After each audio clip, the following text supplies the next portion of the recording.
Another day goes by in the MMA community, and that is another day that Nina Drama is kind of making a fool of herself. Hello, everybody, and welcome back to another video. If you're new here, my name is Kyle. I'm your guy with too many YouTube channels. If you guys have not seen this, the talk of the MMA community the last couple days has been this post by Nina Drama herself. My New Year's resolution is to make MMA Twitter mad with all of my bikini content. And of course, this is Nina Drama, and what she's going to do, we'll react to the video for you right here. This is what she's doing. She's just stepping around.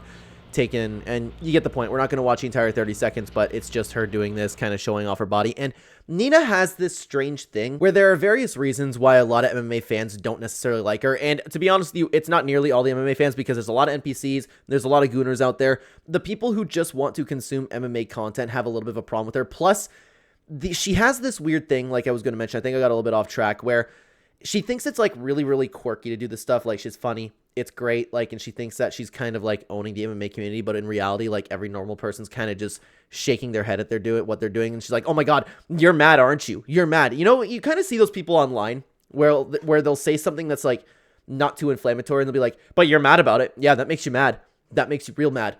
Yeah, I could see how mad you are right now." And then you just shake your head at them, and you're like, "Well, I wasn't mad until you started rubbing in my face that I was mad about something that I wasn't mad." It's a combination of like all kinds of things like that. Plus, a lot of MMA fans are a little bit I don't know if distasteful is the right word.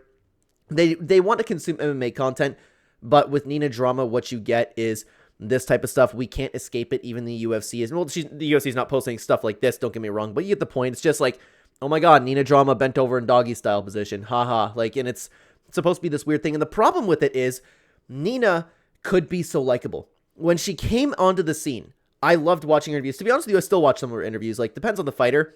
She brings out a really, really unique side of them, and she does a great job doing that. And that's something that no interviewer has done. If she stuck to that, she would be one of the most beloved people in the MMA community. But then she kind of just finds like joy in doing this. And obviously, like, I don't know how deep we can actually get into this, but there are personal reasons as to why somebody would do this, no matter what they actually tell you online, but you get the point. So it's not just about what I think, of course. This was the talk of the MMA community, and that's what we're going to take a look at today. So by the way, if you guys have not liked the video or subscribed to the channel already, I appreciate you being here. Thank you very much. Your time is very, very valuable. So one of the top replies to this was from Amy Kaplan. Imagine how mad they'd get if I posted bikini content.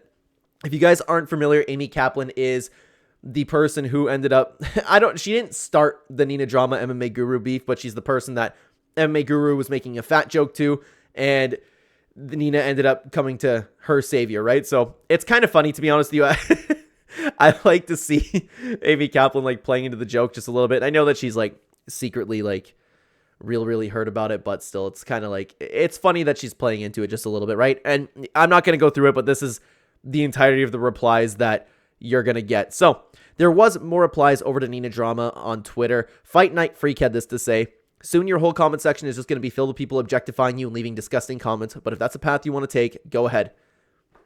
That's the reality of what's going to happen with Nina. And I would imagine that's really the only people who are fans of her at this point, because in reality, people who aren't consumed by lust wouldn't exactly like care all that much, right? They would just kind of possibly feel bad. But anyways, Real World posted this: "Personality of the year." Yeah, I don't get that. And then Shale had the best moment, right?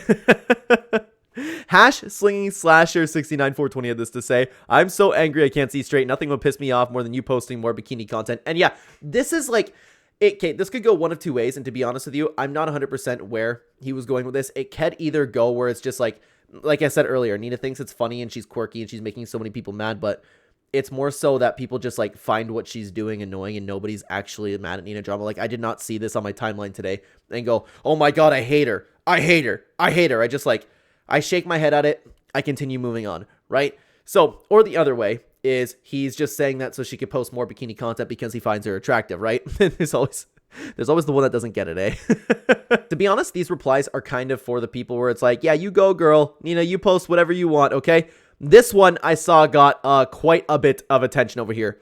"Pushing 40, no kids, no husband, just trying to bring sexualization to the MMA community. We're only here for MMA, nothing else. Go start an OnlyFans and stop doing MMA content." This, YouTube, I'm extremely grateful to be on the platform. I think comments like this are gross. To make fun of someone for being 40, having no kids, no husband, and assuming, by the way, that is what would have a woman fulfilled in life, okay? That's horrible to assume. YouTube, grateful to be here.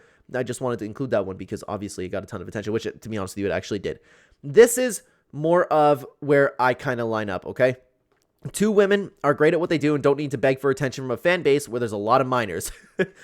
The Laura Senko is a little dicey for that. Like, the problem is, Laura Senko on the commentary booth, she knows what she's talking about with MMA.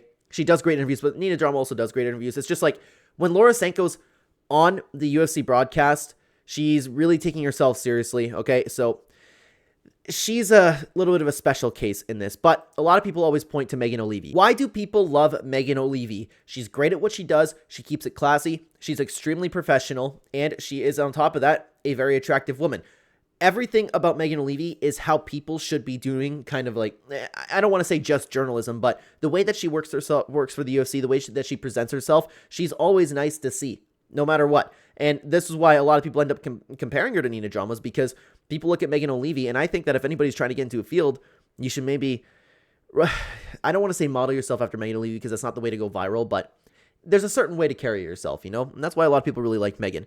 It's posts like this that make it harder for female fans in the community. Girl, this is embarrassing. Don't know exactly how in-depth that she was going with her thought process there, but I mean, it definitely does attract a lot of gooners and a lot of people that just consume like OnlyFans content on MMA, right? And then obviously if she ends up talking about anything else, maybe people will start sexualizing her. It's just the reality of the world that we live in, right? Viper had this to say, Nina, I'm not trying to see thirst traps when I'm scrolling through Twitter. I actually enjoy your interviews for the most part, and you don't need to do this for attention. Please stop. That's where I line up, to be honest with you.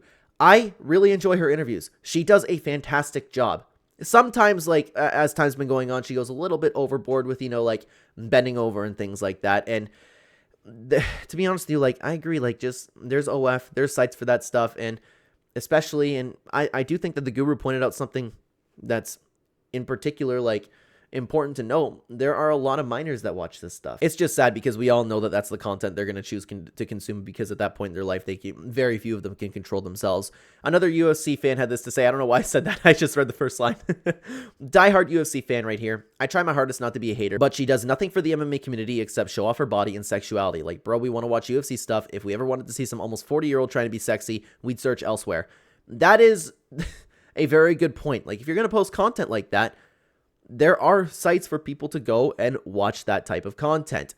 She has no shame in the way the world works now. People like her are rewarded. It's like we're living in a bizarro world right now. Everything is turned upside down. Liars are loved, cheaters celebrated and elected, and debauchery, soulless behavior encouraged, even monetized by society. At this point, and this is where I've talked about it on a couple other channels when we dive into these types of topics, yeah, it's unfortunate. He's completely correct in saying this. Like, liars are loved, cheaters celebrated, and everything has been turned upside down. But at the end of the day, can we really blame people for going viral this way, for getting attention this way? We live in an attention-seeking society. You could argue, don't hate the player, hate the game. The problem is, like, how quirky, like I said, Nina thinks she is. But it's like, oh yeah, I'm posting a bikini. Bet you don't like that, And it's like, oh my god. You know what kids in school I'm talking about too? You know what I mean? It's like one of those kids that never grew up. Normal UFC fan, Nina Drama, y'all follow for my personality, right? Like, this is more exactly like what I was saying. I just don't really understand. Nina posted a couple other things. Here is one of them. Why do you guys think I trigger so many people? Can someone explain? I'm just vibing and having a good time. She's got to know. She has to, right? So here's another video. I'm just going to mute that because probably copyrighted audio. And she's like, look at me, I'm loving life, when in reality, like, we all know. And I've made 2 videos on Nina Drama before, and sorry, like, you get the point of the video. I've made 2 videos on Nina Drama before, and she's watched both of them.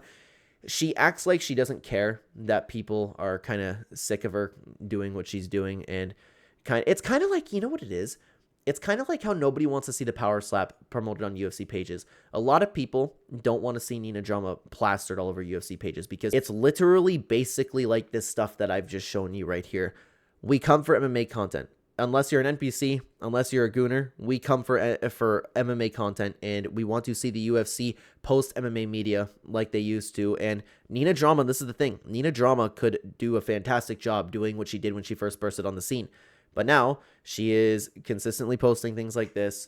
It's pretty well inescapable. And she's only made herself a little bit more, not a little bit, a lot more unlikable when she got into that beef with the MMA guru, because she exposed herself for being a hypocrite, where it's like, Haha, it's really funny when my friends make fat jokes, but as soon as somebody else does, somebody else on YouTube, that's not okay and that's disgusting. And then she posted that weird video where she was talking to the MMA guru all sexy for some reason. I don't get her. I don't understand. And to be honest with you, she's probably watching this video. Like, that's how much she pays attention to this stuff. She's like, she wants to be like, oh, you're mad. You're so mad at me. And look, I'm living life. I don't care. But in reality, we all know that it's a little bit of a dark space inside of her head. She probably struggles a lot with her self-image, getting a little bit older. You know, she's one of those people, and she thinks that we can't tell. Like, one of those people where she needs to be loved by everybody. She needs all eyes on her constantly. Like, you know, you get the type of people that I'm talking about. For some reason, she doesn't think that we know she's that type of person. And then she's like, oh my God, yeah, you're so mad at me. You hate me. And I'm like, no, I was just scrolling through my timeline. I shook my head and then saw everybody in the world talking about it. And I'm making a video. She commented something along the lines of, well, you clearly care so much and you're stalking my content. I'm paraphrasing. I don't remember exactly what she said. And it's like, no, I make videos about what's going on in the MMA community, and this is what's going on. Here you are doing the same thing in the MMA community, and I'm here talking about it, guys. But if you want to continue the conversation, I did make a video covering everything and more replies, kind of like we did today for the beef she got into with the MMA guru. I would love to have you guys over there at this video. Thank you very, very much for watching. Take care, everybody.